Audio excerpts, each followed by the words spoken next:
سلام، من مسعوده هستم. به کانال من خوش اومدید.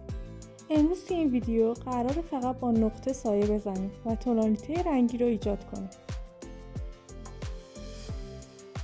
برای این مدل سایه من سری توپی رو بس کردم و از درجه کم شروع میکنم. با فشار کم دست کنار هم نقطه میکشم.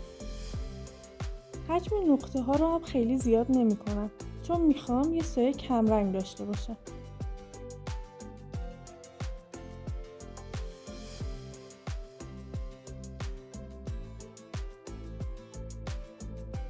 همونطور که میبینید فقط با نقطه زدن یه بافت خیلی متفاوت ایجاد میشه که زیبایی خاص خودشو داره.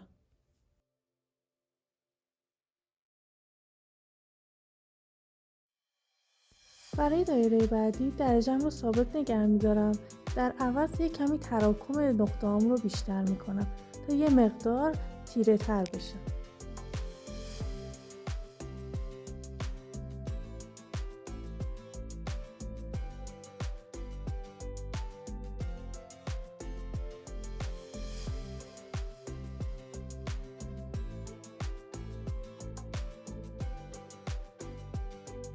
چون میخوام تونالیته رنگی رو ایجاد کنم، هرچی میرم جلوتر برای دایره‌های بعدی یه کمی درجه حرارت رو میبرم بالا و میزان تراکم نقطه ها رو هم بیشتر میکنم تا سطح کارم بیشتر بسوزه و تیره تر بشه. هر چقدر جلوتر میرم چون درجه رو هم بیشتر کردم، میزان مکس هم کمتر میشه و سریعتر نقطه ها رو میکشم.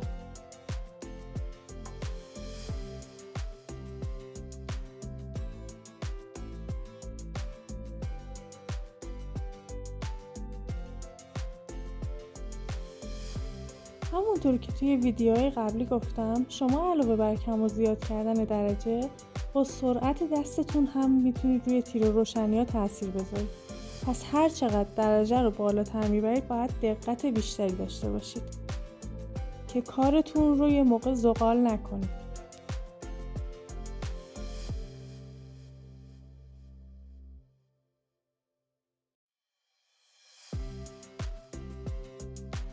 البته ما بعضی مواقع نیاز داریم که چوب رو کاملا بسوزونیم و یک رنگ مشکی داشته باشیم. برای به دست آوردن این رنگ مشکی توی بعضی کارا میتونیم از فندک اتمی هم استفاده بکنیم. نمونه کار با فندک اتمی رو توی یکی از ویدیوهای کوتاه هم گذاشتم، میتونید توی کانال ببینید.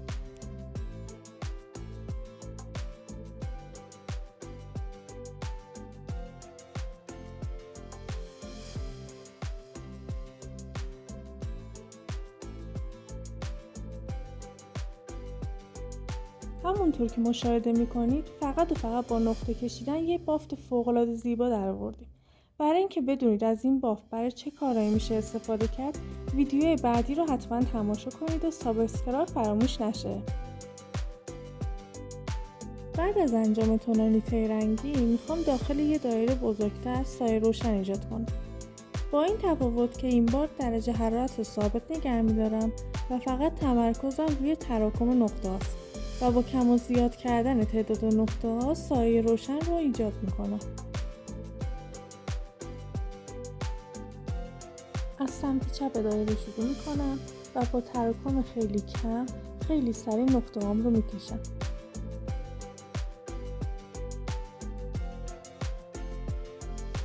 اگر خاطرتون باشه توی ویدیوی دوم یک دایره رو با سایه گرد به همین صورت سایه زدم.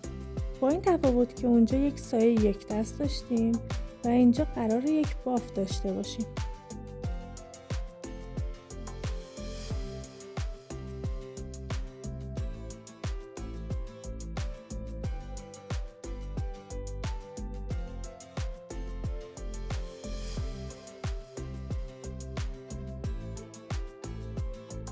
هرچی جلوتر میرم سعی میکنم تراکم رو آروم آروم بیشتر بکنم.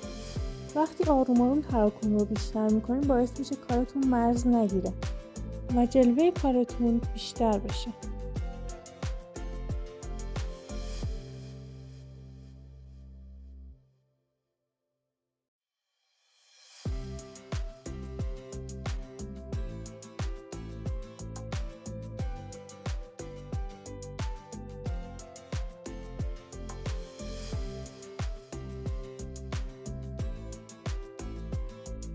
حرارت رو بالا نوردم برای اینکه اون درجه رنگی که میخوام رو به دست بیارم هم لایه لایه کار میکنم، هم تعداد نقطه ها رو بیشتر میکنم. بهتر از ابتدا عادت کنید با درجه کم و لایه لایه سایه بزنید. این کار باعث میشه سایه های تمیزتری داشته باشین و طرحهایی که کار میکنین به رئال نزدیکتر باشه.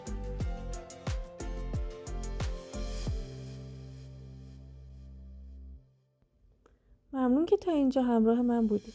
اگه این ویدیو برات مفید بود حتما لایکش کن و سوالی داشتی توی کامنت ها ازم بپرس.